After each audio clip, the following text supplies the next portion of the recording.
Good morning student. आजपासून आपण 11चा पहिला टॉपिक स्टार्ट करतो आहे, युनिट्स अँड मेजरमेंट. आता हा टॉपिक तसं म्हणायला गेलं तर फिजिक्समधला सगळ्यात सोपा टॉपिक आहे, पण 11साठी मात्र हा टॉपिक थोडासा टफ होतो. कारण आता पुढच्या 2 वर्षात ज्या ज्या फिजिकल क्वांटिटी आपल्याला स्टडी करायच्या आहेत त्या सगळ्या क्वांटिटी या टॉपिकमध्ये येणार आहेत. बऱ्याच वेळेला असं होतं की इलेक्ट्रिक फ्लक्स, ससेप्टिबिलिटी म्हणजे काय हे आपल्याला एक्झॅक्टली माहीत नाही आहे, पण त्याचा फॉर्म्युला तुम्हाला लर्न करावं लागेल. तर मी कसं लर्न करायचं ते तुम्हाला शिकवेन, काही तुम्ही काही काळजी करू नका. आता हा टॉपिक आहे, ह्याचं डिस्कशन झाल्यानंतर ह्याच्या नोट्स आहेत. माझ्याकडे एक नोटबुक आहे लास्ट इयरचे एका मुलाचं, त्या नोट्स मी तुम्हाला सेंड करेन. तुम्ही एक सेपरेट नोटबुक फिजिक्ससाठी करा, त्याच्यामध्ये ह्या नोट्स लिहून काढा, लर्न करा. आज झालेलं आजच्या आज प्रिपेअर करा, म्हणजे प्रॉब्लेम येणार नाही. ओके. तर आता बघा, 8, 9, 10मध्ये तुम्ही खूप साऱ्या फिजिकल क्वांटिटी स्टडी केल्यात. For example weight, force, energy, work, resistance, electric current, electric potential किंवा व्होल्टेज, असल्या खूप साऱ्या क्वांटिटी तुम्ही 8, 9, 10च्या सिलेबसमध्ये स्टडी केल्यात. मग मला सांगा, how you will define quantity क्वांटिटीला डिफाईन कसं करा? तर क्वांटिटीला डिफाईन करतात, anything which we can measure is called as quantity. Anything which we can measure is called as quantity. ज्या गोष्टी आपल्याला मेजर करता येतात त्यांना आपण काय म्हणतो? क्वांटिटी. फॉर एक्झाम्पल मास, आपल्याला मास मेजर करता येतं तर मास ही फिजिकल क्वांटिटी झाली. तुम्ही टाईम मेजर करता तर टाईम ही फिजिकल क्वांटिटी झाली. लक्षात आलं का? आपण वेट मेजर करतो, वेट ही फिजिकल क्वांटिटी आहे. ज्या गोष्टी आपल्याला मेजर करता येतात त्यांना म्हणायचं quantity. Anything which we can measure is called as quantity. Clear झालं? क्वांटिटी म्हणजे काय लक्षात आलं? The things which we can measure is called as physical quantity. Okay. Electric current, resistance, potential, momentum, angular velocity, angular displacement, electric field, magnetic field or are examples of quantity. Clear झालं? Anything which we can measure is called as physical quantity. ज्या गोष्टी आपण major करतो त्यांना म्हणायचं quantity. आता दुसरं आहे ते म्हणजे quality. The things which we cannot measure are called as quality. ज्या गोष्टी आपल्याला मेजर करता येत नाही त्यांना आपण म्हणतो quality. For example moment of inertia he quality आहे. इलॅस्टिसिटी, प्लास्टिसिटी यांना आपल्याला मेजर करता येत नाही, म्हणून यांना क्वालिटी म्हणतात. लक्षात आलं? ज्या गोष्टी तुम्ही मेजर करता त्यांना म्हणायचं क्वांटिटी, ज्या गोष्टींना आपल्याला मेजर करता येत नाही त्यांना म्हणायचं quality. The things which we can measure are called as quantity. The things which we cannot measure are called as quality. Okay. आता क्वांटिटीला क्लासिफाय करतात according to various criteria depending upon technique of measurement. Depending upon technique of measurement, quantities are classified into two groups: measurable physical quantities and non-measurable physical quantities. Depending upon technique of measurement, physical quantities are classified into two groups: measurable physical quantities and non measurable physical quantity. अगदी साधं example सांगतो. मी हे 2 point काढले, ह्या 2 पॉईंटमधली length मी तुम्हाला major करा म्हटलं, ह्या 2 पॉईंटमधलं डिस्टन्स तुम्हाला मेजर करा म्हटलं तर बाय युजिंग स्केल तुम्ही हे मेजर करू शकता. बरोबर आहे? तर ज्या क्वांटिटीना तुम्ही मेजर करता by using direct technique of measurement, by using scale, such quantities are called as measurable physical quantities. The quantities which can be measured by using direct technique of measurement are called as measurable physical quantities. हा pen आहे, ह्या पेनचं weight measure करा म्हटलं तर तुम्ही direct balance use करून major करू शकता. मग पेनचं वेट ही काय झाली? Measurable physical quantity. तुमची हाईट मेजर करा म्हटलं तर तर तुम्ही डायरेक्ट स्केल घेऊन मीटर स्केल घेऊन तुमची हाईट तुम्हाला मेजर करता येते. मेजरिंग टेप असतो, त्या टेपनं तुम्हाला तुमची हाईट मेजर करता येईल. तर तुमची हाईट ही झाली मेजरेबल फिजिकल क्वांटिटी. तुम्हाला वॉटरचं टेम्परेचर मेजर करा म्हटलं तर थर्मोमीटर यूज करून तुम्हाला डायरेक्टली टेम्परेचर मेजर करता येईल. सो टेम्परेचर ऑफ वॉटर ही झाली मेजरेबल फिजिकल क्वांटिटी. लक्षात आलं. मी पहिलं क्रायटेरिया सांगितला, depending upon technique of measurement. On the basis of technique of measurement, physical quantities are classified into two groups: measurable physical quantities and non-measurable physical quantities. The quantities which can be measured by using direct technique of measurement are called as measurable physical quantities.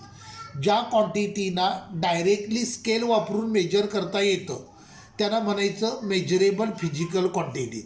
For example, weight of man, height of man, length of board, weight of notebook, electric current तुम्हाला ammeter use करून directly measure करता येतो. So electric current ही quantity measurable physical quantity झाली. आता दुसरं आहे ती non measurable physical quantity. The quantities which are measured by using indirect technique of measurement. Such quantities are called as non measurable physical quantities. एक लक्षात घ्या, measurable physical म्हणजे ज्यांना मेजर करता येतं ते, आणि नॉन मेजरेबल म्हणजे ज्यांना मेजर करता येत नाही ते, असं कन्फ्युजन करायचं नाही. आपण क्वांटिटी म्हणतोय नॉन मेजरेबल फिजिकल क्वांटिटी. ज्यांना मेजर करता येतं त्या सगळ्या क्वांटिटी असतात. पण नॉन मेजरेबल असा वर्ड काय यूज केला आहे, तर ह्या क्वांटिटीनं आपण मेजर करतो by using indirect technique of measurement. So the name non measurable quantities. The quantities which are measured by using indirect technique of measurement are called as non-measurable physical quantities. For example, mass of earth. आता अर्थचं मास आपल्याला बॅलन्सनं major करता येणार नाही, पण अर्थचं मास आपण major करतो. अर्थचं मास आहे 6 × 10⁻24 kg. हे अर्थचं मास आहे. टेम्परेचर ऑफ सन 6000 केल्विन असतं, बरोबर आहे. आता टेम्परेचर ऑफ सन थर्मोमीटरनं मेजर करता येणार नाही, बरोबर आहे. मग टेम्परेचर ऑफ सन मेजर करण्यासाठी आपण दुसरा इनडायरेक्ट टेक्निक यूज करतो, जिथे तुम्हाला थर्मोमीटर यूज न करता अजून काहीतरी वेगळं यूज करावं लागतं. मास ऑफ अर्थ आपल्याला बॅलन्सनं मेजर करता येणार नाही, तिथे इनडायरेक्ट टेक्निक यूज करावी लागते. डिस्टन्स बिटवीन अर्थ अँड सन आपल्याला टेपनं मेजर करता येणार नाही, तिथे इनडायरेक्ट टेक्निक यूज करावी लागेल. सो ज्या क्वांटिटी इनडायरेक्ट टेक्निक ऑफ मेजरमेंटनं मेजर होतात त्यांना म्हणायचं नॉन मेजरेबल फिजिकल क्वांटिटी. याचे एक्झाम्पल झाले mass of earth, radius of earth, distance between earth and sun, size of galaxy, temperature of sun, volume of water in ocean. All these are called as non measurable physical quantity. किंवा length of river पण आपल्याला टेपनं measure करता येणार नाही, त्यासाठी indirect technique use करतात. Distance between two cities, त्यासाठी इनडायरेक्ट टेक्निक वापरतात. म्हणून यांना काय म्हणायचं, नॉन मेजरेबल फिजिकल क्वांटिटी. लक्षात आलं. So on the basis of technique of measurement, physical quantities are classified into two groups: measurable physical quantities, non measurable physical quantities. The quantities which can be measured by using direct technique of measurement are called as measurable physical quantities. The quantities which can be measured by using indirect technique of measurement are called as non-measurable physical quantities. ज्या क्वांटिटीना तुम्ही measure करता by using scale, by using direct technique of measurement, त्या म्हणजे measurable physical quantity. ज्या क्वांटिटीना तुम्ही measure करता by using some indirect technique of measurement त्यांना म्हणतात नॉन मेजरेबल फिजिकल क्वांटिटी. आता क्वांटिटीचं क्लासिफिकेशनचा second criteria on the basis of description.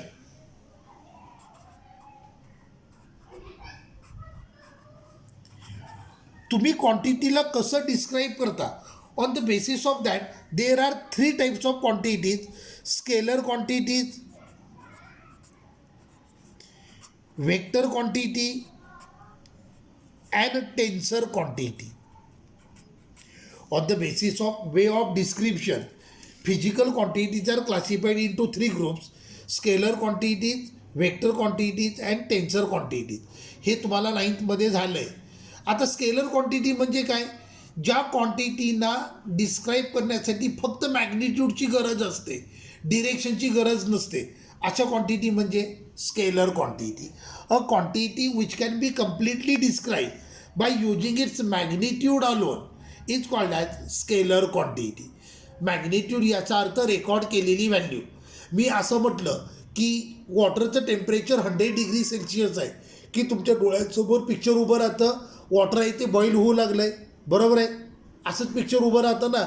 म्हणजे मी फक्त मॅग्निट्यूड सांगितली 100, त्याच्यावर तुमची आयडिया क्लिअर झाली. मॅग्निट्यूड म्हणजे रेकॉर्ड केलेली व्हॅल्यू. वॉटरचं टेम्परेचर 100 डिग्री सेल्सिअस आहे, यातलं 100 ही मॅग्निट्यूड झाली. तर मी ज्या वेळेला तुम्हाला असं सांगतो की वॉटरचं टेम्परेचर 100 डिग्री सेल्सिअस आहे, त्यावेळेला तुमच्या डोळ्यासमोर पिक्चर उभं राहतं की वॉटर बॉईल होऊ लागलं आहे, बरोबर आहे. या केसमध्ये मला डिरेक्शन सांगायची गरज आहे का? नाही. तर मी डिरेक्शन न सांगता देखील तुमची आयडिया क्लिअर होते. अशा क्वांटिटी म्हणजे scalar quantity. A quantity which can be completely describe by using its magnitude alone.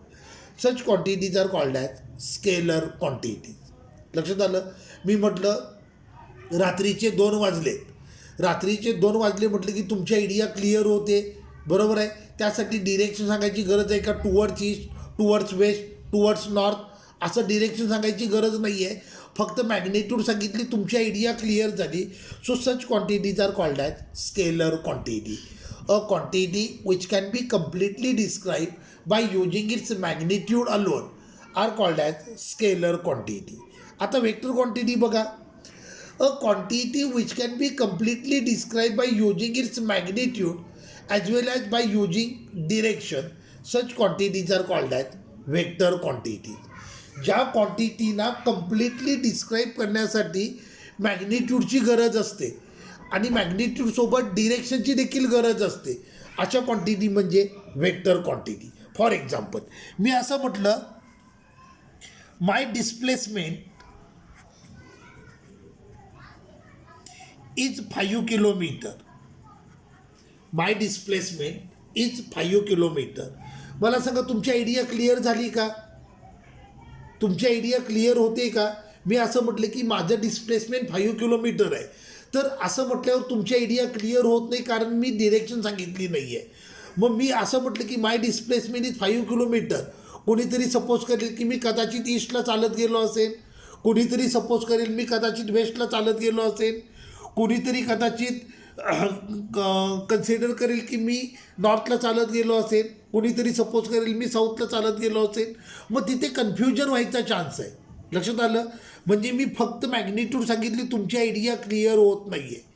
किंवा मी असं म्हटलं my displacement is towards north. My displacement is towards north. मला सांगा हे स्टेटमेंटवरून तुमची आयडिया क्लिअर होते?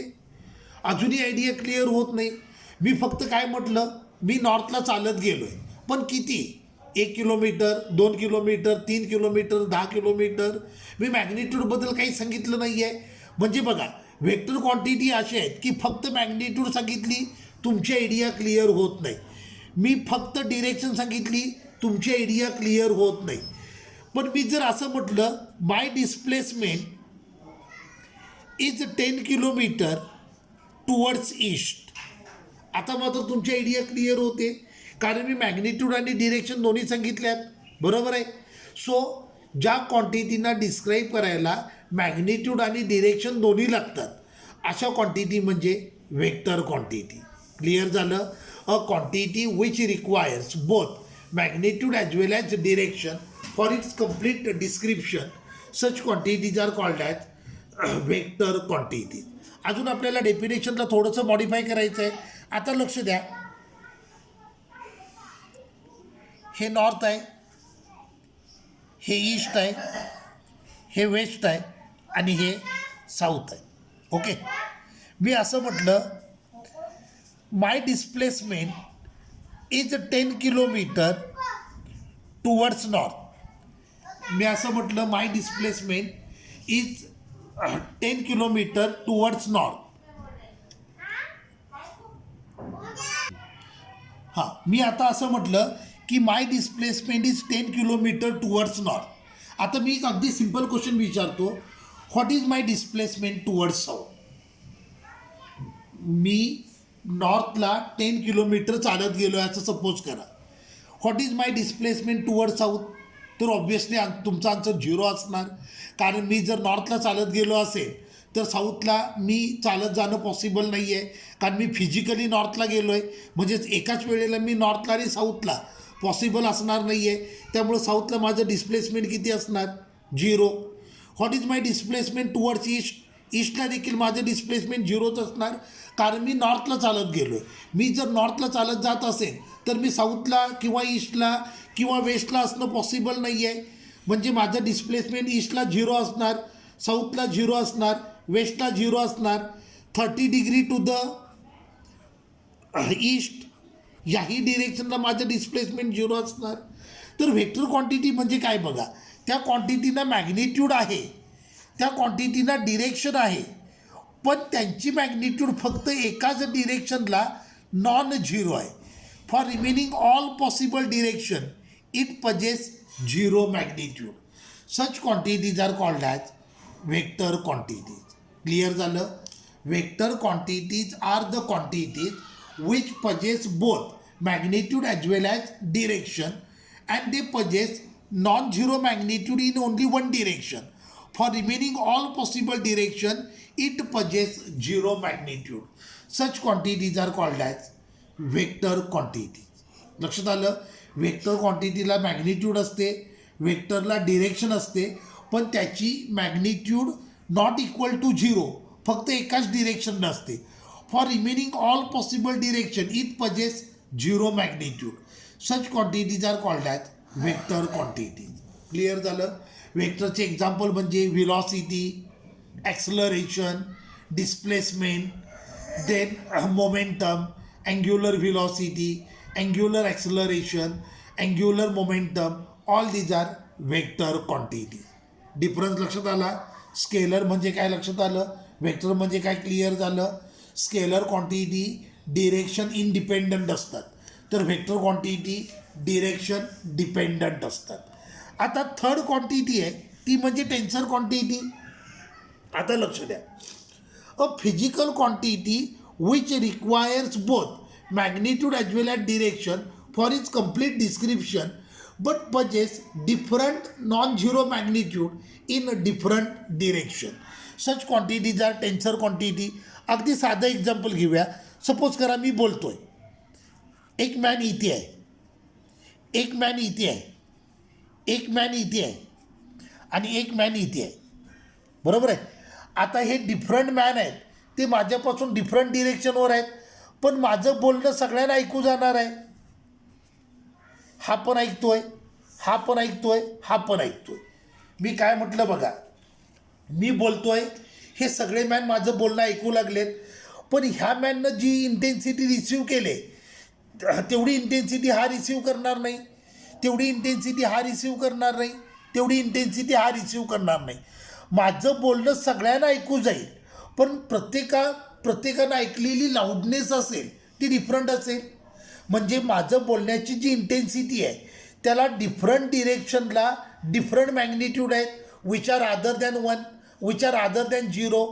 Such quantities are tensor quantity. Tensor quantity म्हणजे काय लक्षात आलं? या क्वांटिटीला मॅग्निट्यूड आहे, या क्वांटिटीला डिरेक्शन आहे, पण डिफरंट डिरेक्शनला त्यांची मॅग्निट्यूड डिफरंट आहे, and which is other than 0. Such quantities are called as tensor quantity. लक्षात आलं? A physical quantity which possess both magnitude as well as direction but possess different non-zero magnitude in different direction. Such quantities are tensor quantities. टेन्सरचे दोनच example आहेत, ते आता पाठ करून ठेवायचे. पहिला आहे ते moment of inertia.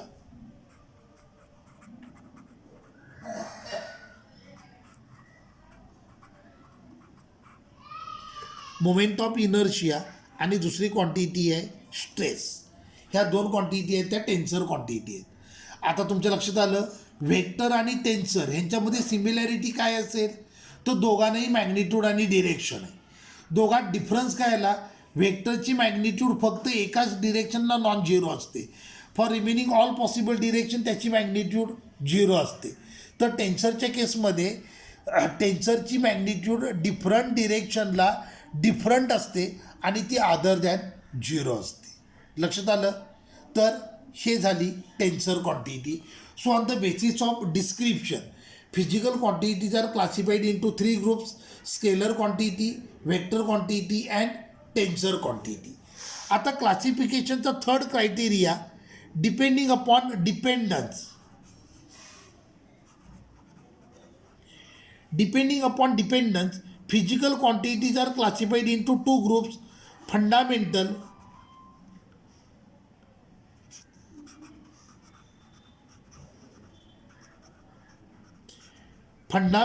physical quantities आणि दुसरं आहे ते derived physical quantity.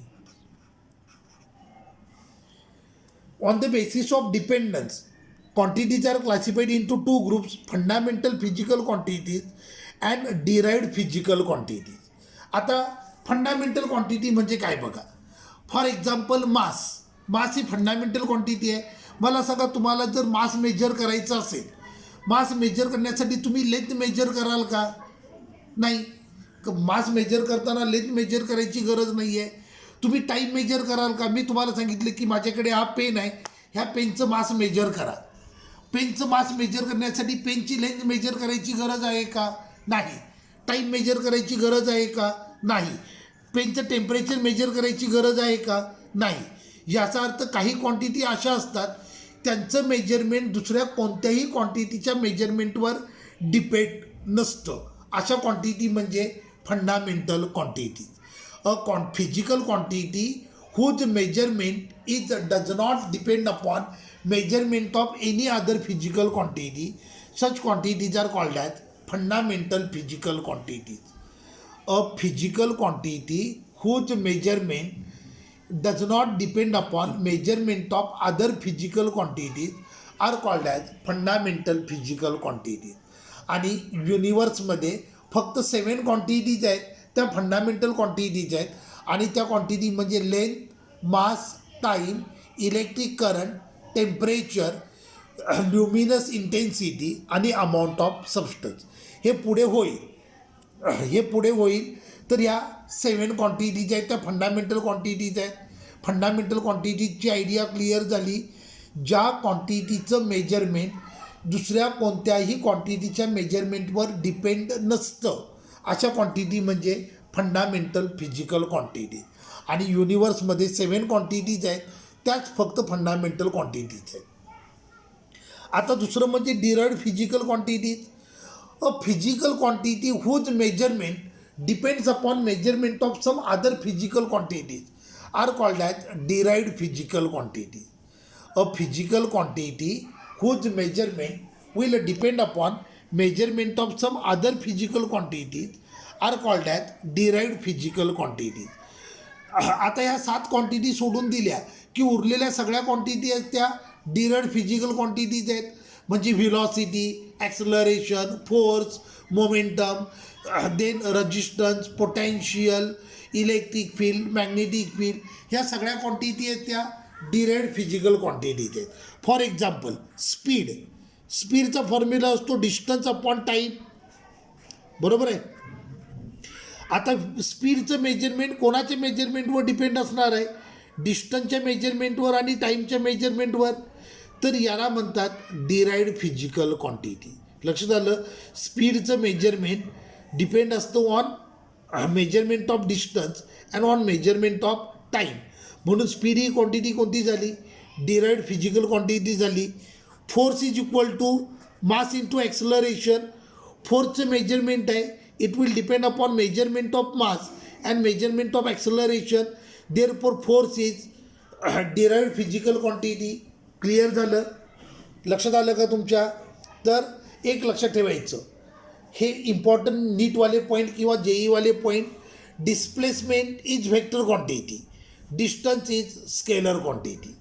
Displacement is vector quantity, distance is scalar quantity. Velocity is vector quantity, speed is scalar quantity. Electric current is scalar quantity. आपण हे करंट इलेक्ट्रिसिटीचं मी रिव्हिजन घेतलं, त्यामध्ये मी सांगितलं आहे करंट ही क्वांटिटी कोणती आहे, स्केलर क्वांटिटी आहे.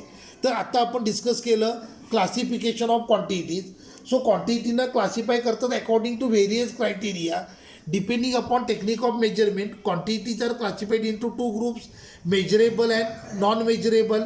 Depending upon description, quantities are classified into 3 groups: scalar, vector, tensor. Depending upon dependence, quantities are classified into 2 groups: fundamental quantities and derived quantities. Clear झालं. So आता लक्ष द्या, आता आपण क्वांटिटी बघितलं, क्वांटिटीचं क्लासिफिकेशन बघितलं. आता माझा अगदी साधा क्वेश्चन असणार आहे की मेजरमेंट का करायचं, what is necessity of measurement. बरोबर आहे ना, मेजरमेंटची गरज का लागते, नेसेसिटी ऑफ मेजरमेंट. अगदी साधं एक्झाम्पल आहे. सपोज करा तुम्ही आंघोळ करायला चाललाय, पाणी गरम आहे. तुम्ही मला विचारलं की पाणी गरम आहे का, मी सांगितलं हो आहे, गरम आहे. पण आता एक्झॅक्टली ते किती गरम आहे, 30 डिग्री सेल्सिअसवाला आहे, 40 डिग्री सेल्सिअसवाला आहे, 70 डिग्री सेल्सिअसवाला आहे की 100 डिग्री सेल्सिअसवाला आहे, मी तुम्हाला सांगितलं का. तुम्ही मला विचारलं पाणी गरम आहे का, मी म्हटलं हो जरासं गरम आहे. पण जरासं म्हणजे किती, 30 degree Celsius, 40 degree Celsius, 70 degree Celsius की 100 डिग्री सेल्सिअस, हे मी तुम्हाला सांगितलं का, नाही सांगितलं. आणि असं जर मी सांगत नसेल आणि सपोज करा त्याचं टेम्परेचर 70 डिग्री सेल्सिअस असेल, तुम्ही अंगावर ओतून घेतलं तर इंजुरी व्हायचा चान्स आहे. बरोबर आहे. आपल्या घरासमोर सपोज करा कचरा पडला आहे, तुम्ही कॉर्पोरेशनला फोन केल्याने सांगितले की आमच्या घरासमोर कचरा पडला आहे, आम्हाला एक कचरेवाले माणसं पाठवून द्या. त्यानं विचारलं किती कचरा आहे, तर तुम्ही म्हटलं एवढासा कचरा आहे. आता एवढासा म्हणजे किती, 1 kg, 10 kg, 100 kg की 1 टन, काही आयडिया क्लिअर होते का, नाही. मग त्या मॅनचं कन्फ्युजन होईल की घंटागाडी पाठवायची की मोठा टँकर पाठवून द्यायचं की रिक्षा पाठवायची. बरोबर आहे. तर मेजरमेंट का करायचं, तर मेजरमेंटमुळं तुम्हाला ती फिजिकल क्वांटिटी असते तिच्याबद्दल ईच अँड एव्हरी इन्फॉर्मेशन मिळते, त्यामुळे तुमच्या आयडियाज क्लिअर होतात. लक्षात आलं. नेसेसिटी ऑफ मेजरमेंट म्हणजे काय, due to measurement we get every idea about given physical quantity, किंवा due to measurement we get idea, we get all information about given physical quantity, so our ideas get clear. लक्षात आलं. Necessity of measurement म्हणजे काय, लक्षात आलं. Due to measurement we get all information about given physical quantity, so our ideas get clear. Clear झालं. Okay. आता मेजरमेंटची necessity तुमच्या लक्षात आली. मेजरमेंट का करायचं असतं, तर मेजरमेंटमुळं आपल्या आयडिया क्लिअर होतात आणि आपल्याला त्या फिजिकल क्वांटिटीबद्दल ईच अँड एव्हरी इन्फॉर्मेशन मिळते. आता लक्ष द्या, आपण मेजरमेंट अगदी ॲक्युरेट केलं, पण ते लोकांना समजेल अशा लँग्वेजमध्ये पण सांगायला पाहिजे. सपोज करा मी वॉटरचं टेम्परेचर मेजर केलं, वॉटरचं टेम्परेचर सपोज करा 70 आहे, पण मी तुम्हाला सांगताना सांगितलं की वॉटरचं टेम्परेचर आहे 70x. मी काय म्हटलं, मी वॉटरचं टेम्परेचर अगदी एक्झॅक्ट मेजर केलं आणि मी तुम्हाला सांगितलं वॉटरचं टेम्परेचर आहे 70x. तुमची आयडिया क्लिअर झाली का, नाही झाली, कारण मी ह्याला प्रॉपर युनिटमध्ये एक्सप्रेस केलं नाही आहे. तर मेजरमेंट का करायचं, मेजरमेंटमुळं आपल्याला त्या फिजिकल क्वांटिटीबद्दल ईच अँड एव्हरी इन्फॉर्मेशन मिळते, त्यामुळं आपल्या आयडिया क्लिअर होतात. बरोबर आहे. मग आता पुढचा पॉईंट आहे तो म्हणजे युनिट. आता युनिट काय यूज करायचं, to express given measurement in a convenient way. मी 70x म्हटल्यानं तुमची आयडिया क्लिअर झाली नाही, पण 70 डिग्री सेल्सिअस असं म्हटलं की मात्र तुमची आयडिया क्लिअर होते. सो युनिटचा पर्पज असतो to express given measurement in a convenient way. लक्षात आलं. मग युनिटला डिफाईन करतात a physical quantity, a physical standard use to express given measurement in a convenient way is called as unit. A physical standard used to express given measurement in a convenient way is called as unit. लक्षात आलं. मग एक important 2 मार्क्सवाला question बोर्डसाठी, characteristics of good unit. तर पहिली characteristics असणार आहे इट मस्ट बी इनव्हेरिएबल.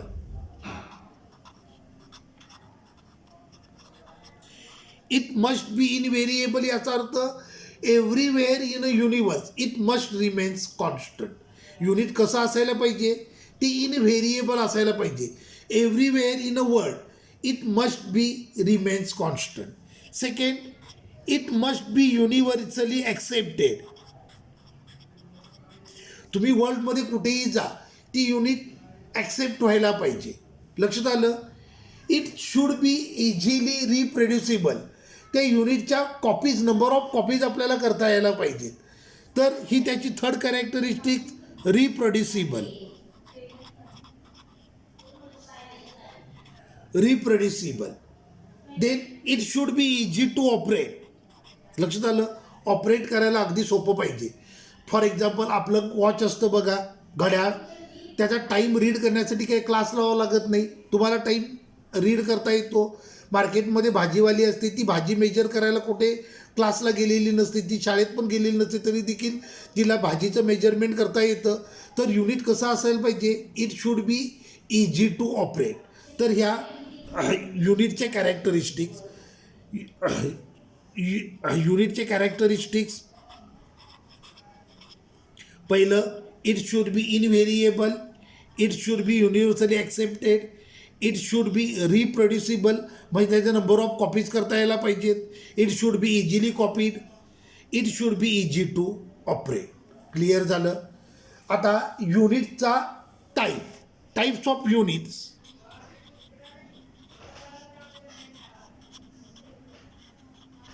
पहिलं फंडामेंटल युनिट.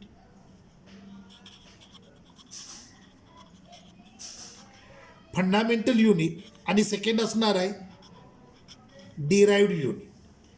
आता जे युनिट दुसऱ्या कुठल्याच युनिटवर डिपेंड नाही आहे, त्या युनिटला म्हणायचं फंडामेंटल युनिट. किंवा अगदी सिम्पल लँग्वेजमध्ये ज्या 7 फंडामेंटल क्वांटिटीज आहेत, त्या 7 फंडामेंटल क्वांटिटीची युनिट्स असतात, त्यांना काय म्हणायचं, fundamental unit. For example KG, second, metre, ampere, kelvin, mole, candela, हे फंडामेंटल युनिट. लक्षात आलं.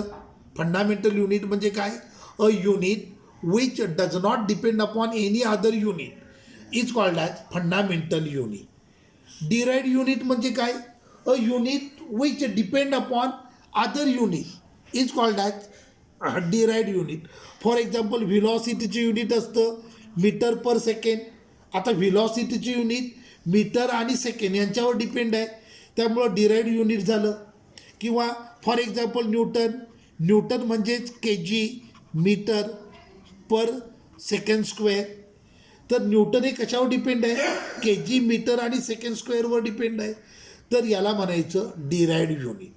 जे युनिट बाकीच्या दुसऱ्या कुठल्या युनिटवर डिपेंड नाही आहेत, the units are called as fundamental unit.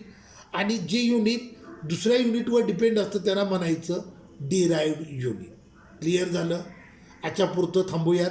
हे लगेच रिवाईज करा, ह्याच्या नोट्स बनवा, म्हणजे तुम्हाला प्रॉब्लेम येणार नाही. थांबूयात.